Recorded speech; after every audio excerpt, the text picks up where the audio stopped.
Hello అండి అందరికీ. Just ఇప్పుడు మన ఈ మధ్య జరిగిన అంటే జరుగుతున్న పరిస్థితులను బట్టి చూస్తూ ఉంటే ఒకటి నాకు చెప్పాలనిపిస్తుంది ఏంటంటే, మనిషి బతకనీకి ఇంత యుద్ధం అవసరం అనిపిస్తుంది. అంటే ఇది పాత సామెత కావచ్చు, మనిషి బతకనీకి యుద్ధం అవసరం లేదు, మనిషి ఒకరిని చూసి వాయిలా బతకనీకి యుద్ధం అవసరం అంటారు. అది యుద్ధం చేస్తున్నాడేమో అనిపిస్తుంది. మనిషి పుట్టిన నుంచి చచ్చే వరకు సాగే ఈ పయనాన్ని కాంప్లికేటెడ్ చేసుకుంటుండేమో అనిపిస్తుంది ఒకరిని కంపేర్ చేసుకుని. ఎందుకంటే ఈ మాట చెప్తున్నానంటే, పల్లెటూళ్ళలో బతికే వాళ్ళు హ్యాపీగానే బతికేవాళ్ళు ఒకప్పుడు. కాకపోతే పట్టణాలతోటి పోయి అంటే పట్టణాలను వాళ్ళ జీవితంలోకి అనువదించుకొని వాళ్ళలాగా అనుకరించే పద్ధతిలో వాళ్ళ ఉన్న ఉనికిని కోల్పోయి వాళ్ళు మాత్రం ఎట్లా అంటే కాంక్రీట్ జంగల్ వైపు వెళ్తున్నారేమో అనిపిస్తుంది.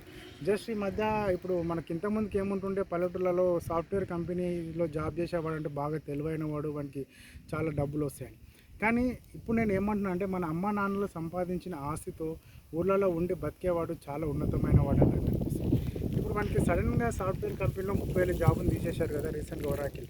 వాళ్ళ లైఫ్ ఏంది? 30,000 మంది అంటే నువ్వు దాదాపు ఒక ముగ్గురు నేర్చుకున్న ఫ్యామిలీలో 90,000 మంది రోడ్డును పడ్డారు. సో వాళ్ళు ఇప్పుడు ఏంది వాళ్ళ పరిస్థితి? అంటే అంత ప్లేస్మెంట్ ఏడు దొరుకుతుంది మళ్ళీ వాళ్ళకి. సో అల్టిమేట్గా వాళ్ళ జీవితం ఒకటి అగమ్య గోచరంగానే ఉంటుందని నేను అనుకుంటున్నాను. సో ఫైనల్గా నేను చెప్పేది ఏంటంటే, జీవితాన్ని జీవించండి. అది ఉన్నత విలువలతో జీవిస్తున్నారా అనేది ముఖ్యం, అంతేగాని కంపేర్ చేసుకొని ఫ్యామిలీని కాంప్లికేట్ చేయకండి. సో ఇలాంటి ప్రైవేట్ కంపెనీలు కానీ ఏవైనా సరే ఒకేసారి కుదుపుతుంది. ఆ కుదుపును తట్టుకోవడం చాలా కష్టం. So be ready with them and fight for yourself only, not for society. Again మీరు గెలిచిన తర్వాత, సాధించిన తర్వాత సొసైటీకి ఇవ్వచ్చు.